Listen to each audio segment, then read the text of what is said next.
అందరికీ నమస్కారం అండి. నిన్న జరిగిన ఫలితాలపై బాగా చాలా ఆశ్చర్యంగా ఉంది.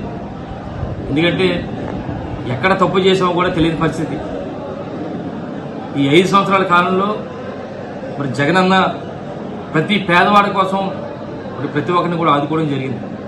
ఎక్కడా పార్టీలు చూడకుండా, ఎక్కడా రాజకీయాలు చూడకుండా ప్రతి ఒక్కరూ నావాలని చెప్పి ప్రతి పేదవాడి కోసం, అన్ని వర్గాల వర్గం కోసం ఎన్నో సంక్షేమ పథకాలు పార్టీల తరఫున కాకుండా, పార్టీల పరంగా కాకుండా ఎన్నో చేశారు. అయినప్పటికీ కూడా ప్రజలు ఎందుకు వ్యతిరేకంగా చేశారో మాకు తెలియని పరిస్థితి. అయినప్పుడు కూడా ప్రజలు ఏదైతే తీర్పు ఇచ్చారో దాన్ని గౌరవిస్తున్నాం. ముఖ్యంగా చూస్తే ఈరోజు నర్సీపట్నం నియోజకవర్గంలో సుమారుగా 72,000 పైగా ఓట్లు వేసిన ప్రతి ఒక్కరికి కూడా నిజంగా చేతులకి నమస్కారం తెలుపుకుంటున్నాను.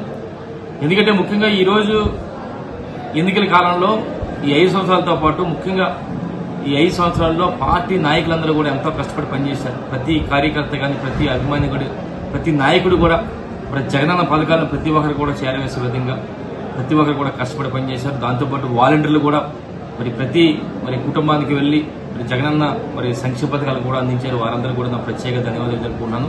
ఏదైనప్పుడు కూడా ఈ ఎన్నికల్లో నర్సీపట్నం నియోజకవర్గంలో జరిగిన నర్సీపట్నం నియోజకవర్గం సంబంధించి ఎంతో కష్టపడి పనిచేసిన పార్టీ నాయకులకు, పార్టీ కార్యకర్తలకు, పార్టీ అభిమానులకు, అలాగే శ్రేయోభిలాషులకు, స్నేహితులకు, వాలంటీర్లందరికీ కూడా ప్రతి ఒక్కరికి కూడా కష్టపడి పనిచేసి సుమారుగా 72,000 పైగా ఓట్లు వచ్చే విధంగా చేసిన ప్రతి ఒక్కరు కూడా కష్టపడిన ప్రతి ఒక్కరు కూడా మరొకసారి మీ అందరూ కూడా చేతులకి నమస్కారం తెలుపుకుంటూ త్వరలో మళ్ళీ అందరూ కలుద్దాం.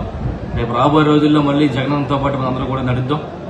జగనన్న ఏదైతే చెప్పారో ప్రజలకు అండగా ఉంటామని చెప్పి అదే విధంగా మనందరూ కూడా ఉండాలని, ప్రతి ఒక్కరు కూడా రేపు రాబోయే రోజుల్లో కూడా మీ యొక్క పూర్తి సహాయ సహకారాలు, మీ యొక్క ఆశీస్సులు కూడా ఇవ్వాలని చెప్పి మనస్ఫూర్తిగా కోరుకుంటూ నమస్కారం తెలుపుకుంటున్నాను. జై జగన్.